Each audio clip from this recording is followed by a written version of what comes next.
Bismillah, salatu wassalam ala Rasulullah. This is an introduction to one of the famous book out there, which is Arba'un An-Nawawi.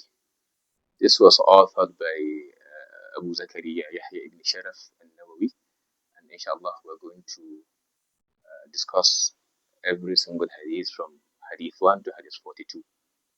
The reason why I chose this book is because even though the author died more than 600 years ago, it's one of the famous books you can get in every corner of the world. It's quite hard to point to a mosque or a library or a Muslim household except that you will find this book seated there. The author of this book, as I mentioned, in his time had many contemporary books, Arba'un An-Nawawi, Arba'un Ahadith. But because he did it with ikhlas, it is the only book that you hear of. Number two is because Arba'un An-Nawawi is a build up to what they call Ahadith al-Kulliyah or Hadith al-Jawami al-Ma'ani. It tells you about every aspect of the religion, Aqidah, Ibadah, Ikhlas, Suluk, everything that you want to know about the religion, you will get it there. 42 hadiths are not too much. In fact, just 3 hadiths, Imam Shafi'i, Imam Ahmed, and a number of scholars said these 3 hadith talk about everything about the religion. The hadith of Innamal A'malu Binniyat, which is the first hadith we're going to discuss. The hadith of Man Amina Amalan Man Ahdatha Bi Amrina Hadha Ma Laysa Minhu Fahuwa Raddun. The hadith of Al Halal Bayyin Wal Haram Bayyin. This hadith, they discuss and touch every aspect of the religion. And thirdly, the author himself, during his time, his books were so popular that there's an expression that people mention at that time, which is بِئْدَارِكَ وَاشْتَرِ الْأَذْكَارِ. بِئْدَار وَاشْتَرِ الْأَذْكَارِ.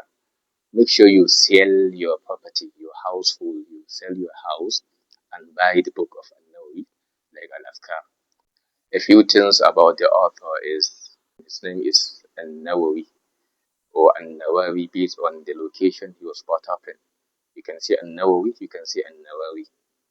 He is Abu Zakaria Yahya ibn Sharaf. He did not live long, but what was gotten from his golden years were very important. That there was a time in his lifetime when he didn't sleep for 2 years. You might find this surprising, but that was correct. What he did was he was so engrossed with his books that the only thing he did was you can only maybe slumber for a while or fall asleep between his books, but to lay his side to the floor and sleep, that has never happened. He is a person who was a zahid, so to speak, quite peculiar about what he put in his stomach. There are many examples as to that.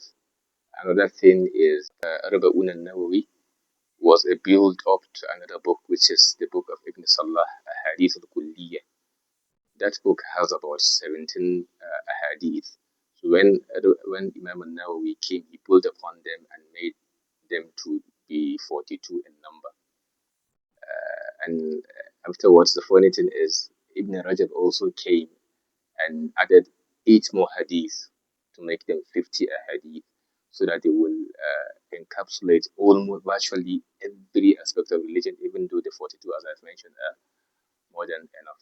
This book has undergone a number of works. Few among is the work of Ibn Uthaymeen,